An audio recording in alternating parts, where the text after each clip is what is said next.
Hey, everybody, welcome back to the Dundee Church podcast with JD and the great Keith. So I think that's... Now I got something to live up to. Why should we call this the Dundee Church podcast when we could just say the JD and great Keith show? How about that? I approve I this approve message. this. It would only be appropriate to refer to me as great. The great. That is Keith Holmes. This is JD Gorlett, and we are coming to you from Dundee Presbyterian Church in lovely Omaha, Nebraska. Lovely Omaha. Man, it's too lovely. Yeah. And it's middle of December, Yeah. and it's going to be 50 today. Yeah. Where I'm sorry, I'm dreaming of a white Christmas. Yeah, we need the ground to freeze. We need snow. We Right. need stuff. I need somebody. I don't mind the snow. I just mind the fact that I don't have someone else to do the shoveling. That's my only problem. That is I mean, sad. honestly, how many of us hate winter simply because we don't have somebody that will shovel for us? Think about that, For folks. free. For Because there are a free. lot of people out there that'll do it, but Okay. they're going to call. It's going to cost you. Thank you for that codicil that you added to that. That's my legal background. There you go. Today we've been working through the book of John. I don't know. This is about podcast number 16 in the book of John. So we're really taking a deep dive into the book of John.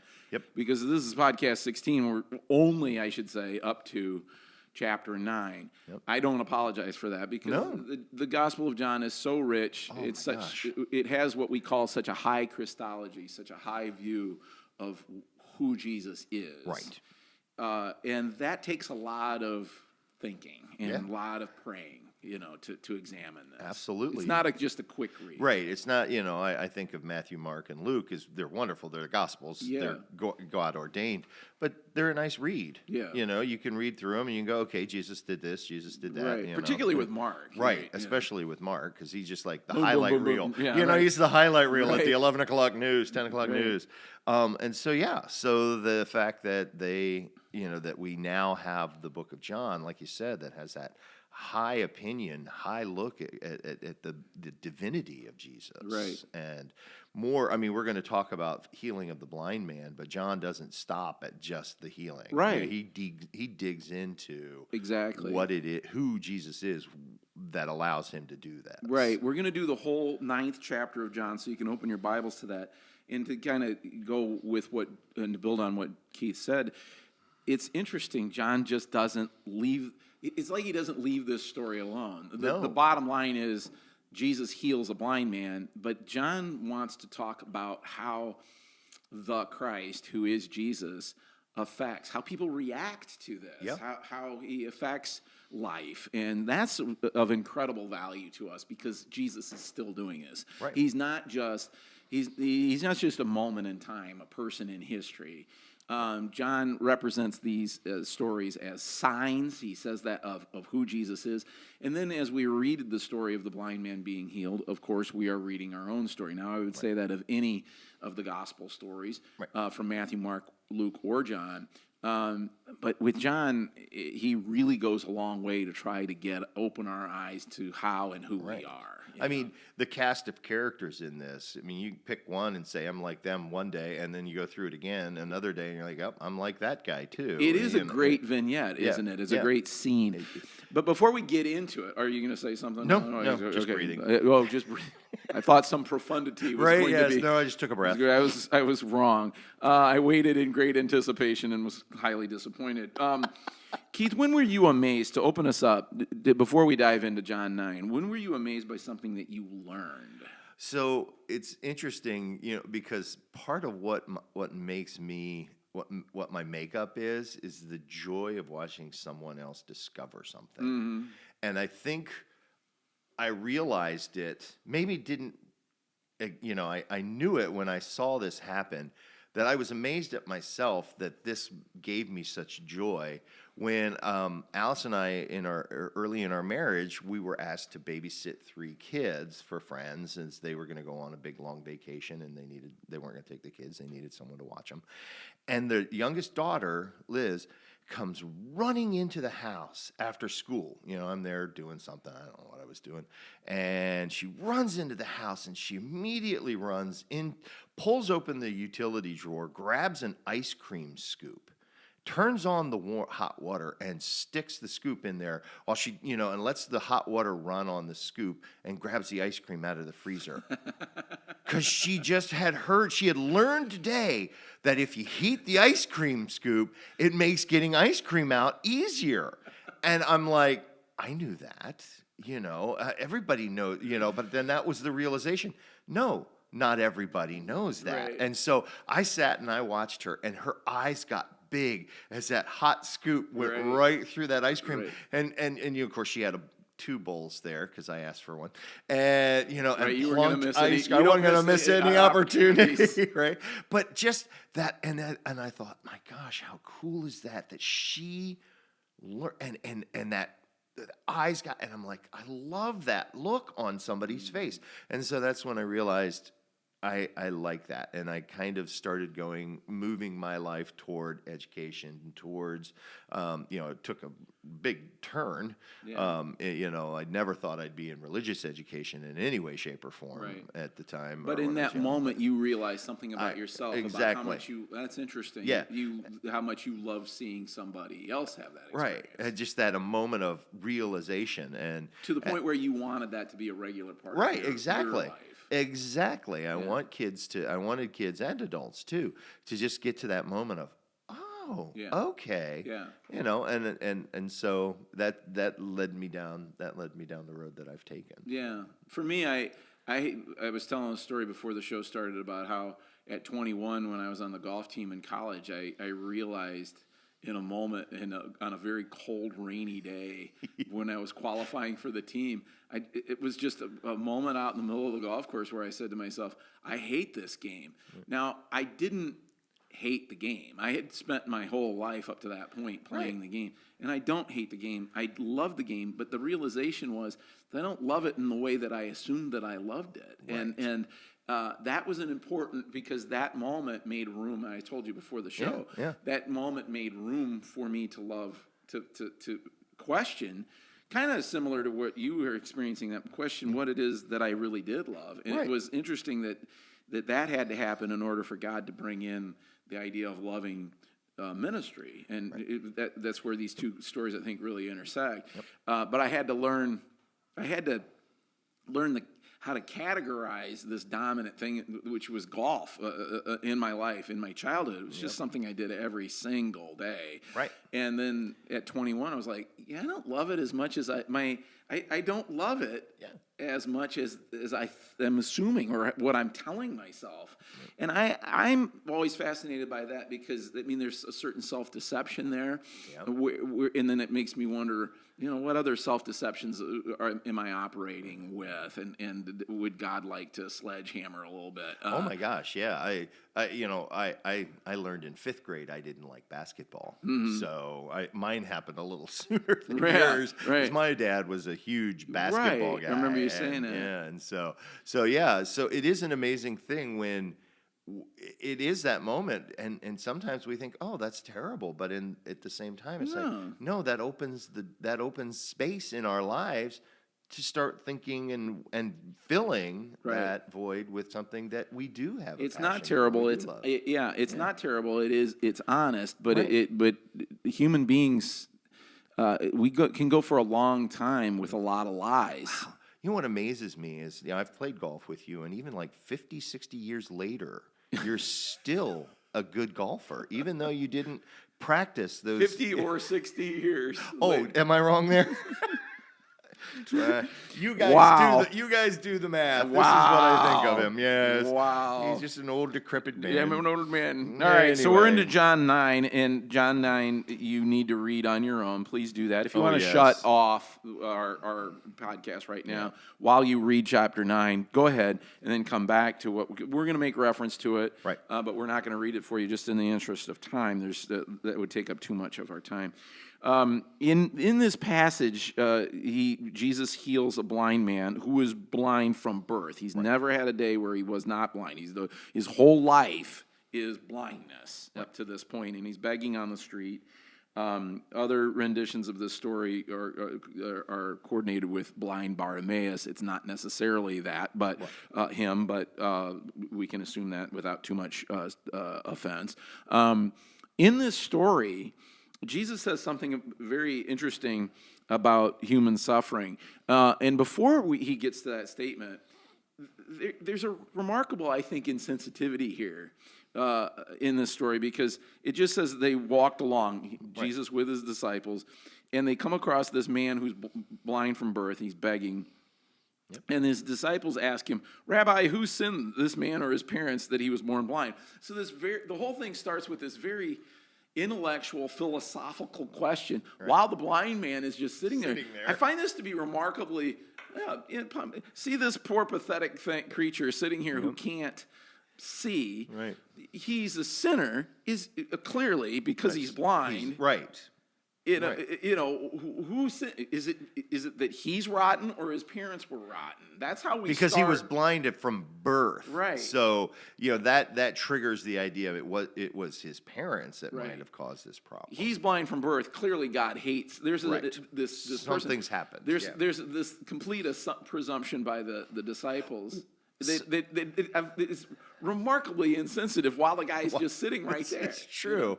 I mean, to me, I guess it was always that they're walking along and they see him at a distance, so you can't hear. But what do I know? You don't know. Yeah, I hope that's the case, right? But no, for me, I you asked the question, what does Jesus say about human suffering? And I think he points out that it's not a punishment first and foremost. Right. That and I think a lot of people, even today, because this is an easy story for me to put myself in. When I'm going through tough times, I'm like, oh God, what did I do to deserve this? Right. It's like, well, Keith, you were born sinful. You deserved hell, but that's not your problem anymore. I got that taken care of. What does it matter what happens here?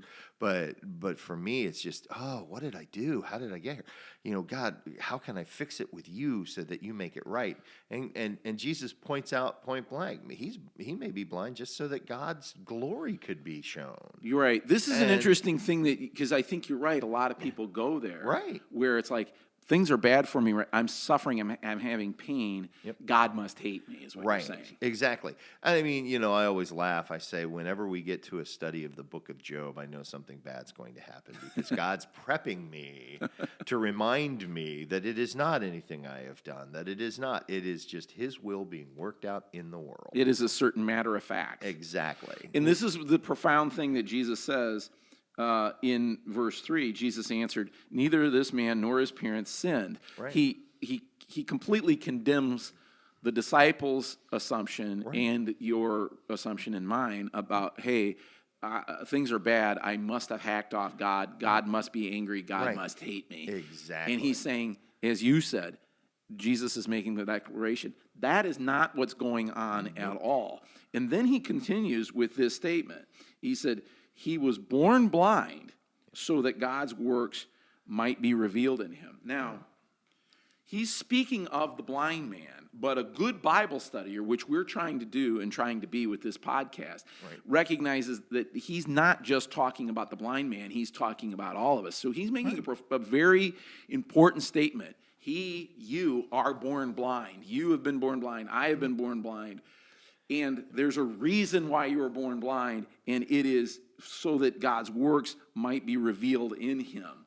Right. It isn't a punishment. Your blindness, your suffering, your inabilities are not a punishment for your sins. It's not an expression of hatred and condemnation from God. Right. It is an opportunity. Jesus completely and totally turns this into a wildly positive thing. Yeah. Isn't it great that he's blind? Isn't it great that JD's blind? Yep. This is an opportunity for JD to be healed of this, but more importantly, for everybody to see how great God is. Amen. There's a lot in this. Well, and that's exactly it. It's like, so, don't walk away with the idea that we're saying, well, we're just God's playthings, that we're used, our suffering is used by God to show himself off because he's that kind of God. Mm-hmm. Well, the fact of the matter is he is a God that will be glorified in everything. Right. And that blindness is because of sin, but it's because we live in a fallen world that is full of sin. Right. And Because so often people say, well, how could God do this or let this happen? It's like, well, that was not God's plan. Right. If you read the first chapter of Genesis, Right. that was pretty much God's plan to It live in was. harmony with us, to walk with us, to Right. love us, to be there. We messed that up, Right. and brought about this on ourselves. And Satan's there cheering us on, Right. and Towards blindness. Exactly. We move towards blindness, and therefore we are blind when we're born from birth. And then Christ opens our eyes. It's a great metaphor to me. I mean, here we are stumbling around in sin, and all of a sudden we meet Jesus, and Jesus says, "Here, let me take that from you. Let me take your burden. Let me do something for you." One of the things I really like, I'm sorry to interrupt. One of the things that I like what you said there, and it inclined in my mind, is that God encounters us in our condition is to be blind. Our condition is to be fallen. Right. And so if you're God, you come upon this being, the human being, Right. in mass and in individual form, and this being is lost in sin, is blind, whether a large group or just an individual. Right. And the two choices that God has, and that Jesus has in this story right here, as he just walks along the street, he has the choice with this individual and with us to just say, wow, I'm not going to love. I'm not going to. This person is blind. They're broken. They're lost. In sin, they're mortal, so they're destined for death.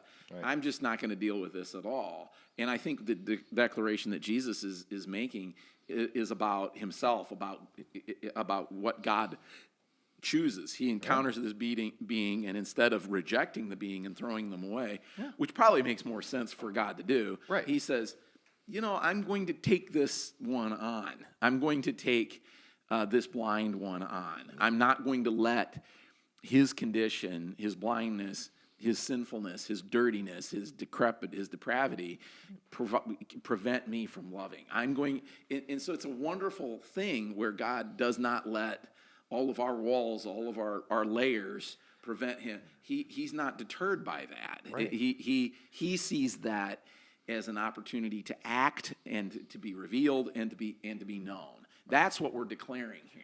Right. The blindness, the condition is unavoidable because we're fallen. That's what we're going to be. Right. It's going to be that way. And just the way you said it is a perfect.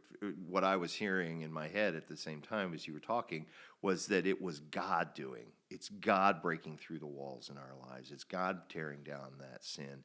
He's actively pursuing us. This blind man didn't know Jesus was standing there with his disciples. This blind man wasn't seeking Jesus out. I mean, there are stories where people come up to him, like the lady with the bleeding, and she touches the hem of his robe. She was seeking him, but it was because he sought her out first.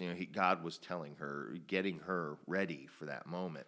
This guy, I mean, he's just sitting there, alms, just anything, anybody, anywhere, right. And now the Messiah comes up, and as where our next question, what does Jesus do to the man?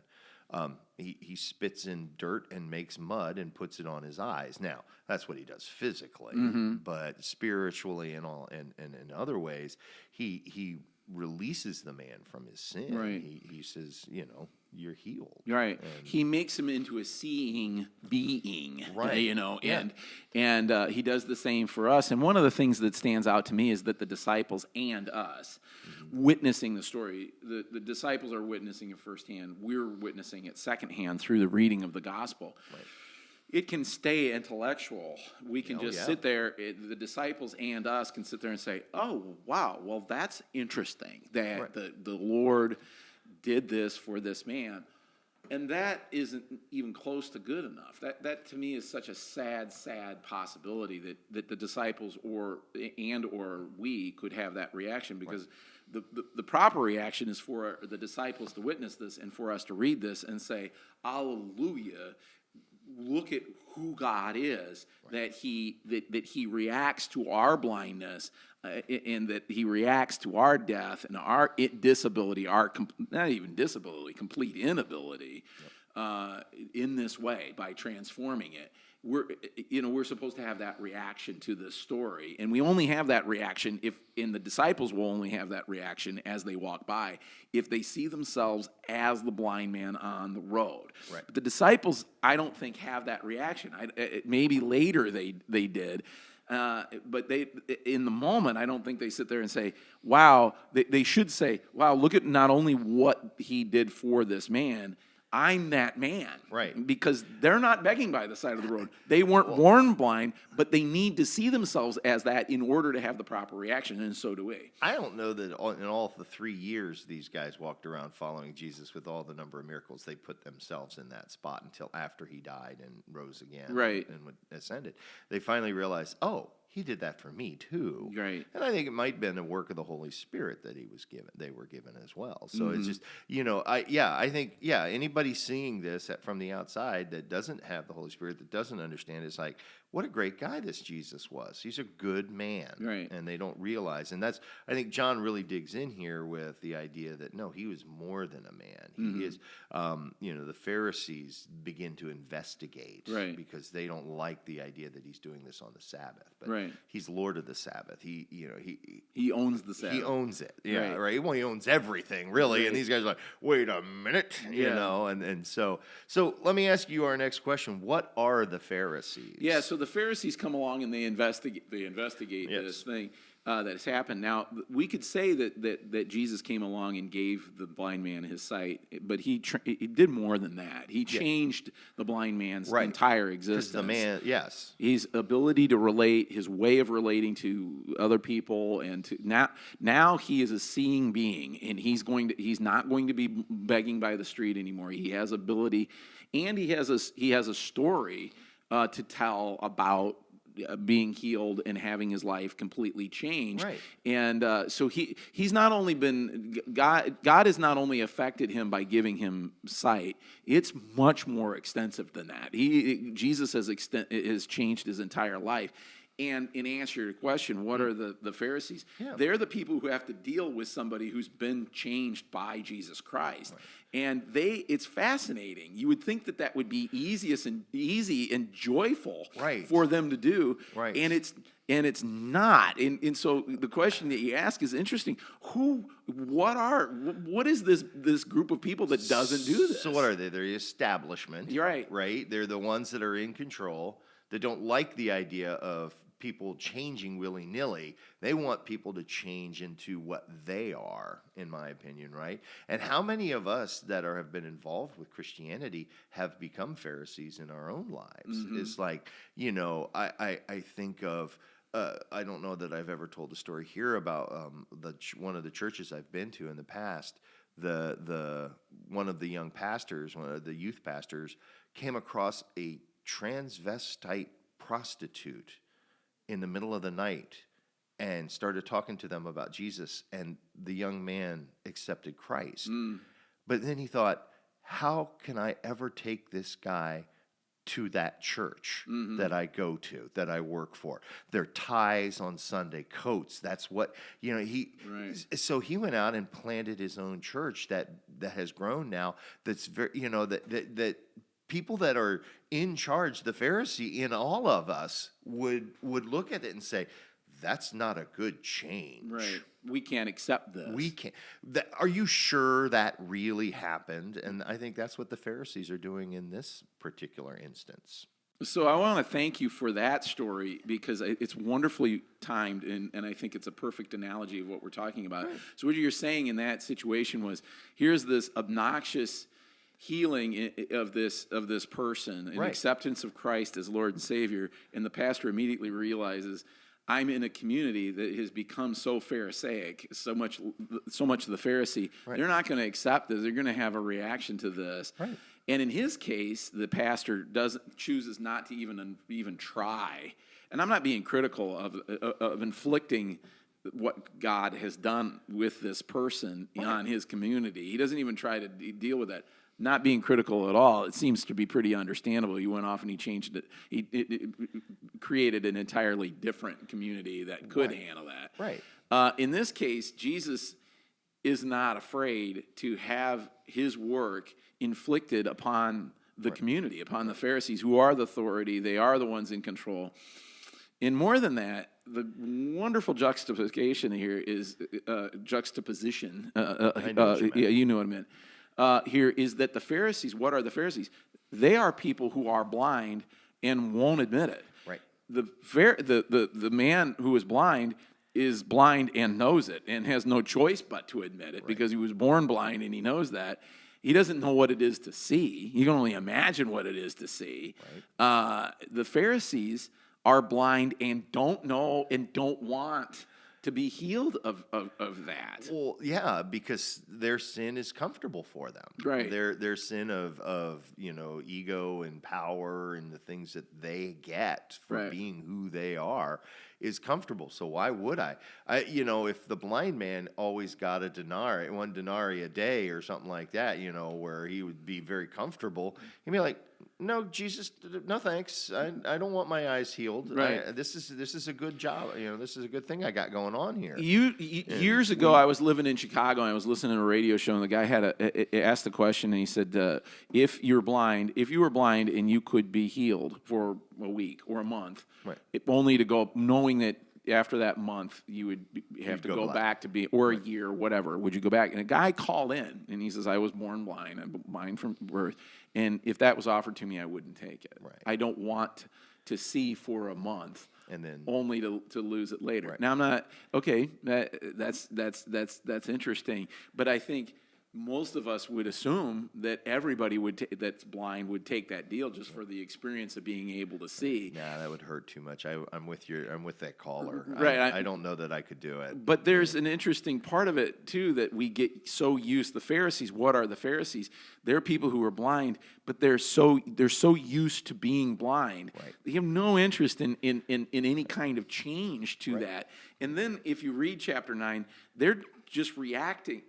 It's remarkable the overreaction that they have. They're just like they can't stand the fact that this guy has been made well. They just can't stand it. Now they focus on the fact that it was done on a Sabbath and all that kind of stuff. But deeper than that is they can't stand. Why do they care? Right. Why would they even care? But they take it as a personal offense that this great thing has happened to this guy that they don't care about at all. All of a sudden, they're just offended by they're that. confronted with their own. They're confronted with their own sin in this, I think, too. Just real quick, because I thought it was very humorous when I was reading through this week as I was looking at this and preparing. They call his mom and dad. Yeah. The whole scene starts with who sinned, the man or his mother and father. Right. And then called into this is mom and dad. The Pharisees are I think it shows us that everybody's caught up in this whole idea of, is it your parents' fault or is it your fault? And now the parents played such a big part in all of this, and they're like, well, we're not going to get in this. He's of age. Don't ask us, and that kind of thing. So it cracked me up. It's just like, well, it kind of bookends this whole scenario, because then the Pharisees are like, well, it's Jesus of Nazareth. He's the one. And then the guy goes out and finds Jesus and just is like, thank you, and wants to follow him and changed his life. But I just found it humorous that mom and dad were dragged into this. Right, and they didn't want to have anything to do with it. They didn't want to they didn't want to take a stand. They didn't want to make any kind of declaration at all. Because they were comfortable in their place in the synagogue. They didn't want to lose that. They didn't want to. And comfortable is I'm glad you brought that word up, because this passage is very much about being comfortable, and Jesus bringing glorious discomfort by completely transforming one person's life. It transforms him. It transforms the community around him. It challenges them. And then in verse 41, Jesus says to the Pharisees, he said to them, if you were blind, you would not have sin. But now that you say that we see, your sin remains. This is a big statement. This is bold. It challenges me. Again, we have to read it as if he's saying it to us, because he is. And it was like, one of the things that I think human beings say, I certainly do, whether we realize it or not, is that we say to ourselves, I see just fine. And if we go to an eye doctor, and in my case, and in Jonathan's case, and to a certain extent your Mine, case, yep. he says to me, your eyesight is horrid, and we need to get corrective lenses that are, minus 8.5s in one eye. It was pretty strong. Now, there's some people that are a lot worse than that. But, I cannot see. I believe him when he declares that I can't see. Now, can I see? Yeah, I can see. It's real blurry. Right. It would be ludicrous for me to say, I see fine enough. And I don't say that to him, but I do say that to God. And in this passage, God is yelling at us, you can't see. You're blind. And we give him an idiotic answer. I'm not blind. I can see just fine. Right. We wouldn't do that with the eye doctor, but we do that with God. That's fascinating to me. To carry it on too, if you get into an accident because you're not wearing your glasses or your corrective lenses, that's not an excuse. I can't see. Well, then you shouldn't be driving. Right, exactly. You've broken the law by doing what you've done, and you're held accountable. It was what she's saying here too. You said you could see, so you got in the car. Right. But you are culpable. You can't play the I'm blind, I couldn't see card. Right. Because you are responsible for your sin that you have perpetrated. And that's what Jesus is saying here. And I'm not saying, no, go out and drive without your glasses. It's okay. Don't do that. Oh, sure you were. Yeah, right. You've seen my subtext.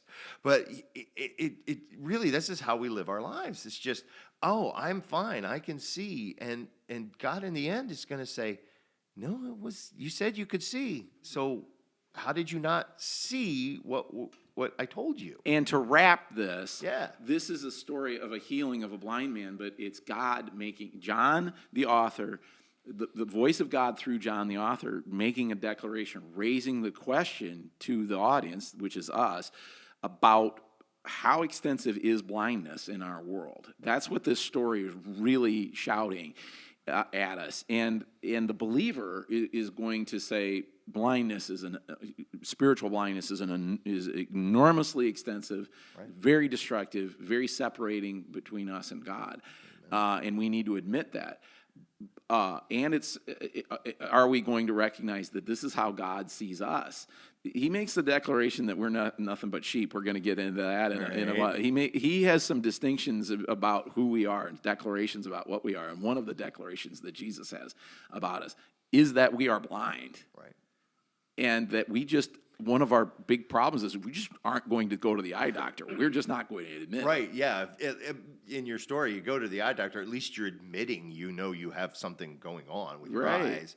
I still remember the first time I ever put readers on, the cheaters on. Right. I got in that point in my life where I'm sitting there and I'm squinting and I'm trying to read something, and my buddy goes, here, try these. Yeah. My arms were not long enough anymore. Exactly. And I put them on, and it was a revelation. It was just like I was no longer blind. I could see.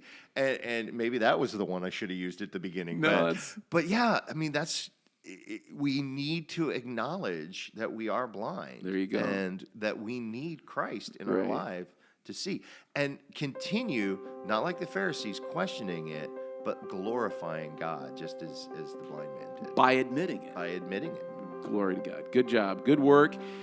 This has been chapter 9 of John on the Dundee Church Podcast. We're so thankful for you being with us. We'll be back next week, continuing in the book of John, and we look forward to having you with us.